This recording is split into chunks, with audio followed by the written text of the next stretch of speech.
Welcome to my comic room. And, well, here we are with some preview pictures of a comic collection that is no longer around. I got to see some of the best, and, well, quite frankly, I'd like to show that off to you. So, I hope you enjoy this little bit of journey that I had the opportunity and pleasure to make. Welcome to my comic room. Oh, come on, will you start already? Let's go. Hey, there's the Ronnie Llama. Bless you, man. I miss you. Stuff that I know I'm not going to upgrade. So I don't think some of these you can upgrade. well, you could always go to white pages. Oh, But God. yeah, no. Basically, either you can't upgrade. There's also a right. Warlock 9.6 or your birthday book 9.6 in there. I could upgrade that. You could. So I'm going to go backwards this time around. Those were in alphabetical order from A to Z. I'm going to start with the end because mainly this book, it's a modern age book, but it's insane. I mean, it is actually ungodly insane. 9.9 of the, I'm going to say the first appearance of Gambit. I don't care. You have the annual. I read that. You got a guy in a coat, and they're trying to say it's Gambit. It doesn't even look like him. So this, to me, is the first appearance of Gambit. The first full appearance. The other one didn't even say anything. You just have a guy in the background in a coat that didn't look like what Gambit became.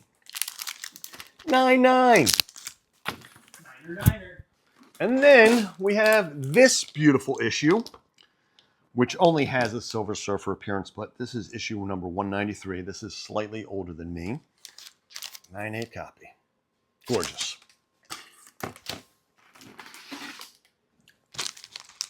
So in the 70s, they had a few books that were dub picture frame covers. I wasn't a fan of them. And if I start getting them, if I start collecting them, I'm blaming Shiva Bali. Now this one's a pedigree. This is Thor, issue number 150.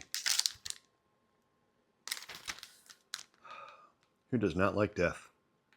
Lots of people.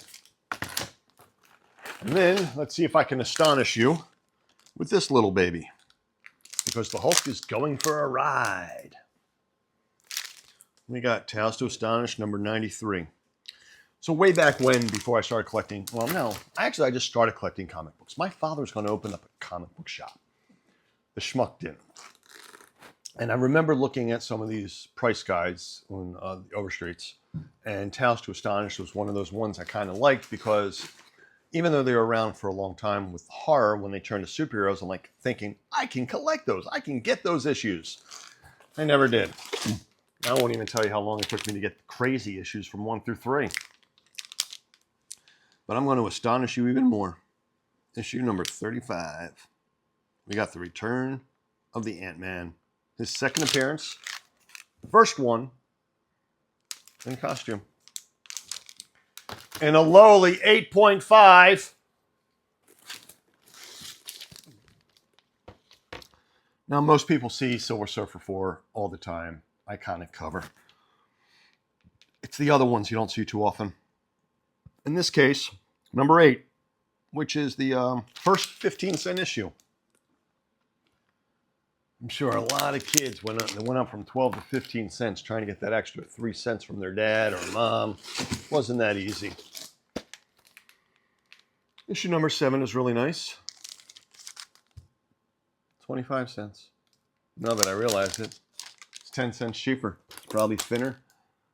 Not the square bounds that these used to be. Parents were probably great. Either they didn't get their dime back. Gotta love a 9/8. I don't care what book it is. If it's a 9/8, it's spectacular. But if it's a 9/8 from 69, god damn.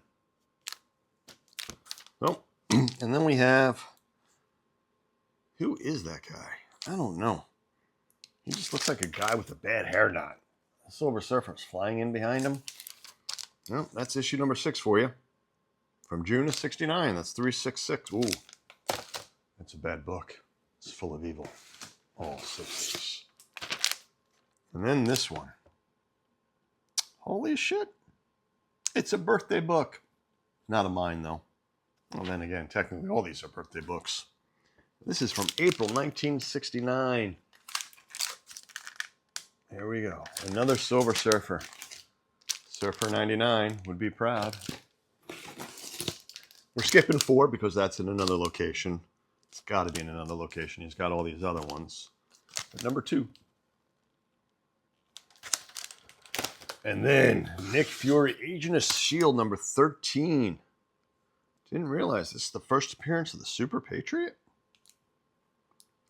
It's a Herb Trimp cover. Or Trimpy, but Trimp. Never really was much of a Nick Fury fan. In the 80s, they did come out with a 6-issue limited series, followed by a regular series, and I collected anything I could, so I definitely went after that. But here we go. It's a beautiful Steranko cover, and this is issue number 5. Maybe I should pick up the speed a little bit, but this Marvel Team Up number 1, holy goddamn snot rockets. 9.6. I decided to start collecting Marvel Team Ups this year. Not graded, just raw. Got off to a good start, but, you know, stalled a little bit. And this one's one of my birthday books. I was able to see a raw copy. So that's going to be going to CGC to get graded. But we have a 9.6 like this. A 9.6. I do have a 0.5 though.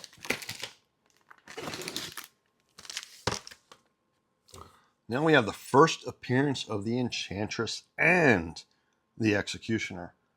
And it's got a date stamp. Oh, wow. This is gorgeous.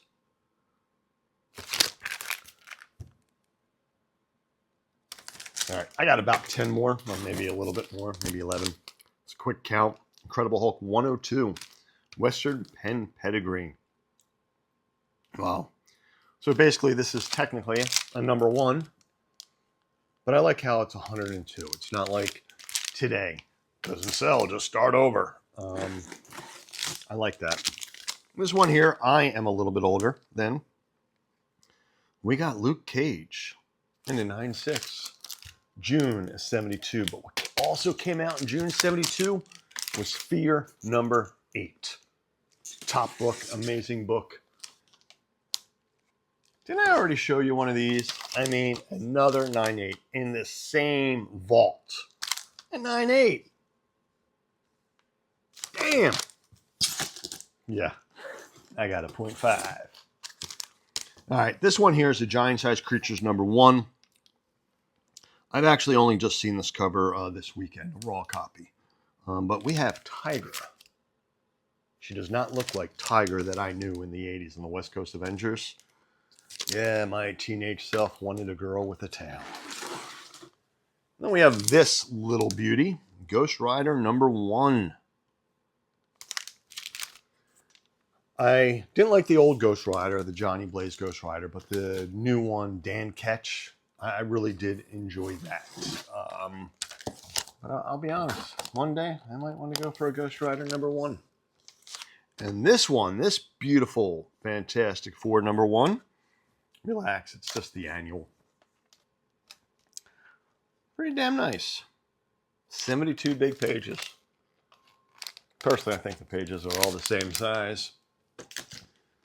All right, this one. Daredevil number 16, signed by Stan Lee. I actually have a picture of this where I'm holding it to the camera and you see the reflection of Ronnie Lama. It's such a great picture. 6 more. I lied when I said that there was 10. But I have a Captain America 118, which is the second appearance of the Falcon. Nice. Really good. Kick ass. And then let's go to the Avengers, number 85. The first appearance of the Squadron Supreme. I'll be honest. This is the only one I don't know why it's in here. It's a 9.8. It's from 71. You must either have a very big love for this or not enough room at home. This is one of those books I really like. In the 60s, they came out with some amazing, I'm going to say one-tone or two-tone books that are just simply fantastic. I did own one of these once. I did have Stan Lee sign it. And I think I'm a 0.5. But it's also one of those books I wouldn't mind having a higher grade one day. 9.6. It wouldn't be shabby at all. I'm going to go a little bit older. Still the Avengers, a Shusha News pedigree. The one Shusha News pedigree I went after, didn't get. And one day, for some reason, I won a Shusha News pedigree. But we have this where Dane Whitman becomes the Black Knight. I wonder if this kind of skyrocketed when the Eternals came out. Now we are at A. Wow. Avengers number 6. Signed by Stan Lee in a 9.6. Signed 3/3/17. And the last one that is in here is, can you guess what it is? Can you guess how amazing this might be? And yes, it is not Amazing Spider-Man. It is Amazing Adventures with the Beast. This one here is the first time he had fur. I guess he just hit puberty. 1 month older than me. 1 month. All right, technically published 1 month older than me because it came out a little before that. But it is a picture frame cover. Anyway, I do thank you for joining me. I do hope that these videos will make it up somehow. I am going to have to learn how to edit videos, so I'll probably do some copying. This was also signed March 3rd, 2017. And I'm hoping to continue with doing my podcast, doing short little shot glass reviews, but I do want to get into, well, let's face it, something that made this a 9.2. Why is this a 9.2 other than a 9.6? I mean, I can see some stress on the spine, so there are some spine ticks.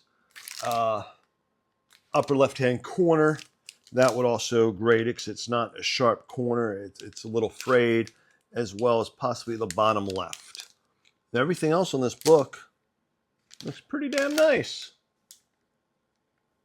So it's those small little things that, you know, keep something from a pristine grade. Like, why the hell is this not a 9.8? And if you look it over, that little corner there looks like the slightest crunch. And that's what kept it. Because other than that, this looks pristine. The only way this book could be better, other than fixing the crunch, is if it was at my place. Only way. But I know grades are subjective, but that is why CGC first was formed. And there are other grading companies. And people, even like me, when we started collecting these graded comic books, we kept them in the slabs. We didn't break them out. And the whole point of someone getting this grade is to go, hey, I want to sell this to you. It's a 9.8. It's guaranteed to be a 9.8. All we have to do is argue or haggle over price. But then people started keeping these just like they are, which, I don't know. I think it's a good idea because if you drop one, you know, you avoid a crunch and getting a 9.6 instead of a 9.8. But as the hobby changed and as graded comic books just became more and more of a hit, people kept them in these slabs. People created boxes to put them in, and they even created bags to put the slabs in and created a vault to make sure they're locked away safe. Anyway, thank you very much, although this is not my comic room or even my comic vault. Thank you for watching. Do I say please hit and subscribe? I don't know. I'm new to this. I just want to talk about comic books. Thanks for watching. Thanks for watching. And that's a wrap.